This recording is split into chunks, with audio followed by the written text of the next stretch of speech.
The look on Angel Reese's face when she sees empty seats at her homecoming game at LSU will be priceless.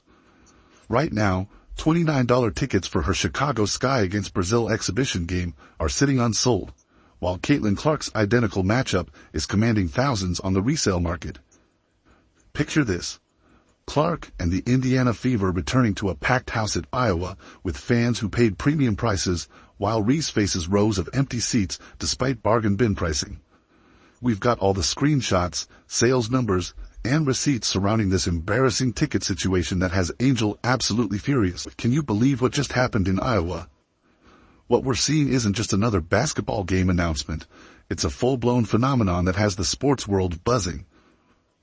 The Indiana Fever pulled off a masterstroke by scheduling a preseason homecoming exhibition for Caitlin Clark at Carver Hawkeye Arena, the very place where she became a college basketball legend. But nobody, not even the most optimistic WNBA executives, could have predicted what happened next. When tickets went on sale, something absolutely unprecedented unfolded before our eyes. The entire arena, all 15,000 seats, completely sold out in just 36 minutes. That's not a typo. 36 minutes to sell out a preseason exhibition game. The best part: the general public never even got a chance to buy tickets. The pre-sale, which was only available to Iowa season ticket holders and donors, began at 9 a.m., and by 9:36 a.m., the Iowa women's basketball team had already announced a complete sellout. Think about that for a second. This wasn't even an official WNBA regular season game. It was a preseason exhibition against Brazil's national team. Yet the demand was so intense that fans literally crashed websites in their desperate attempts to secure tickets. Server errors, timeout messages, and payment processing failures couldn't stop the Clark faithful from snatching up every available seat in record time. It's a big situation again, like Caitlin Clark selling at Iowa, sold without a preseason game. People saying you sold it in 40 minutes. This is within 20 minutes. Like, obviously, you couldn't get onto the damn website. It's sold out. You could have been trying to refreshing the page and knock out tickets. Most of the time, it's officially sold in 40 minutes, but like, realistically, if it almost crashed websites. But the real eye-opener came immediately after the sellout announcement.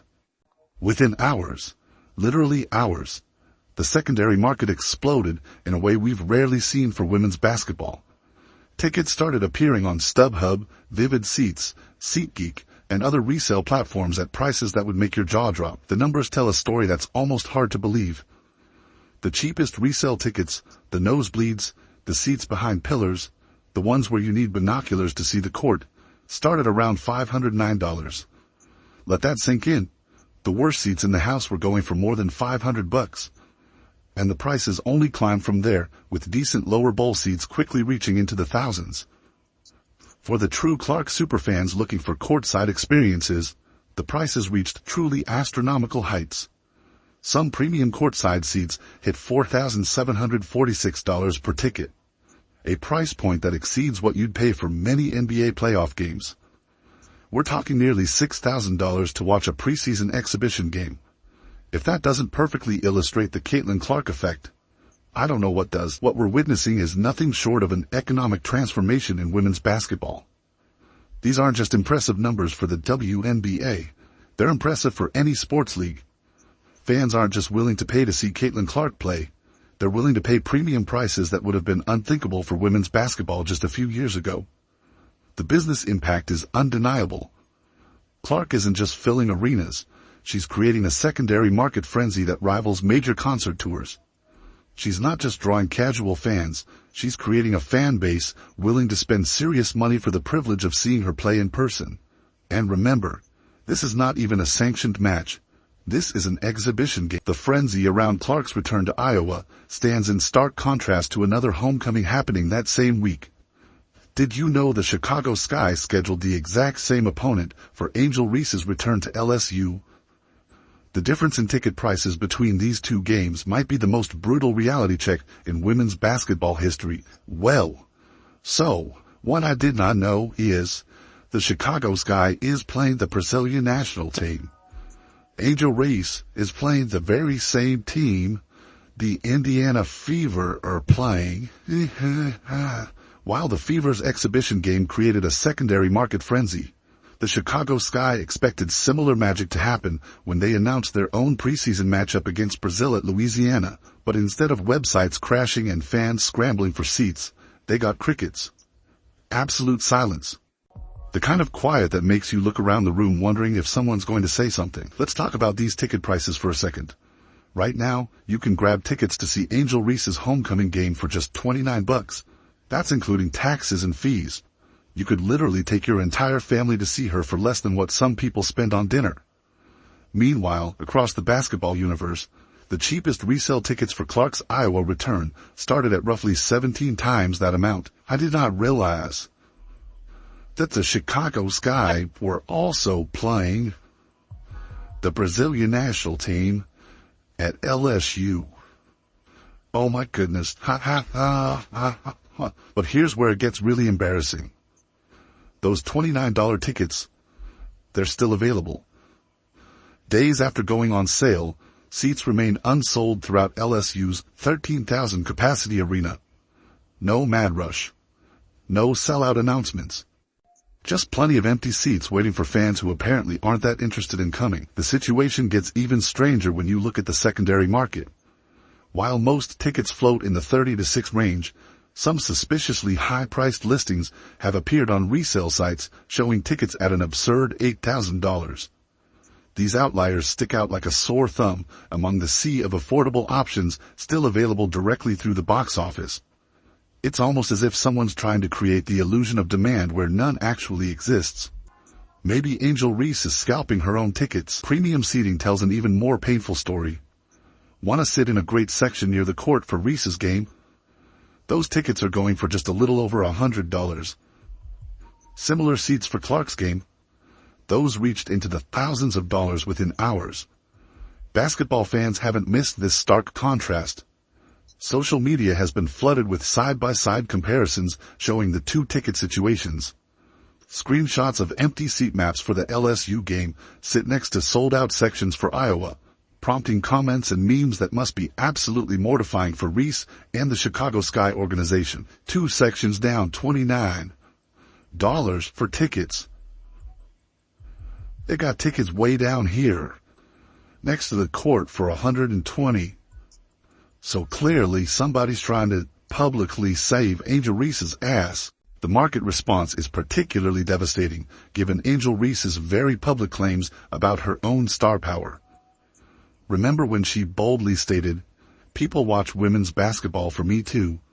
Well, the ticket sales are telling a very different story. It's one thing to make claims about your popularity on social media, but the market has spoken with brutal clarity about who actually drives ticket sales in women's basketball. And I'm going to tell you, those $4,800 tickets or whatever we sell for Caitlin Clark, somebody will buy those. Somebody will buy those. There ain't nobody paying $8,100 to watch Angel Reese play ball, especially when there was a ticket available for $29. $29 to see Angel Reese and the Chicago Sky play at the LSU. The lowest Caitlin Clark ticket was what? $408, I think I saw. Social media might be a battleground for basketball clout, but there's nothing quite like the harsh reality check of ticket sales numbers. When fans consistently vote with their wallets, no amount of Instagram followers or bold statements can cover up what's really happening. The contrast between these two homecoming games isn't just stark. It's downright brutal. ESPN, all these other places tried to tell you, Angel Reese is really moving that needle. She's really driving this growth. Mystics owner Sheila Johnson, she lets you know it's Angel Reese too. What makes this situation particularly uncomfortable for Angel Reese is how perfectly identical these scenarios are. Same opponent in Brazil's national team. Same homecoming concept. Same week on the calendar. The only difference, the player at the center of it all, and the market's dramatic response. Throughout her career, Reese has carefully cultivated an image as Clark's rival and equal competitor. She's positioned herself as a basketball superstar with similar drawing power. But when two identical exhibition games get scheduled, the free market delivers its unfiltered verdict without mercy or bias. No PR team can spin empty seats and bargain prices, but her attention Her notoriety is based off Caitlin Clark. Because she wins the national title, first thing she does, she mocks Caitlin Clark. And then she doesn't even celebrate with her teammates, so she's made it personal with Caitlin Clark. Then she's played off of that. The social media reaction has been absolutely savage. Basketball fans have relentlessly highlighted the disparity, with comments like, Angel Reese really thinks she's the face of the WNBA while her team can't even sell out a preseason game with tickets going for dirt cheap prices. Ouch. When fans can directly compare these scenarios side by side, there's nowhere to hide. This ticket sales disaster perfectly mirrors what we've seen throughout their rookie seasons. Caitlin Clark entered the WNBA and immediately demonstrated her market impact, averaging 19.2 points, 8.4 assists, and 5.7 rebounds per game on her way to winning Rookie of the Year honors. But more importantly, she drove unprecedented attendance figures and revenue increases across the entire league. Meanwhile, Reese struggled to generate the same viewership metrics or attendance numbers despite receiving more media attention and promotional efforts during her rookie campaign, with the commissioner and some WNBA owners even overtly pushing Reese in the media. The analysts who've studied these market dynamics point to one inescapable conclusion. Clark possesses a unique ability to attract viewers and ticket buyers that simply hasn't materialized for Reese. What's particularly revealing is how this isn't about basketball skill alone. This is about the fundamental business dynamics of professional sports, who actually generates revenue, who fills arenas, and who moves the economic needle. In a league where financial success determines everything from player salaries to team survival, these market responses carry enormous weight. The cold, hard truth is this. When ticket prices and demand are used as the measuring stick, one player is revolutionizing the economics of women's basketball, while the other is watching from the sidelines. Clark's impact extended beyond personal statistics to team success, helping the Fever reach the playoffs for the first time in years. Reese's Sky, on the other hand, struggled to improve their standing in the league despite all the hype surrounding their rookie. What we're witnessing is nothing short of revolutionary in women's basketball. The stark contrast between these two ticket situations speaks volumes about who's truly driving the WNBA's meteoric rise. While league executives are publicly celebrating growth across the board, privately they must be acknowledging that Caitlin Clark is the primary catalyst behind this explosion of interest. The 2025 season is shaping up to be a tale of two experiences. Arenas packed to the rafters whenever Indiana comes to town, while other matchups might struggle to fill seats despite slashed prices. Teams hoping to simply draft a star and automatically see Fever-level attendance are in for a harsh reality check. What's happening here transcends basketball rivalries. It's a market-driven referendum on star power. Some players can claim popularity all they want on social media, but when fans vote with their wallets, the true verdict becomes undeniable. The WNBA is entering a new golden era, but make no mistake about who's leading the charge. It's Caitlin Elizabeth Clark.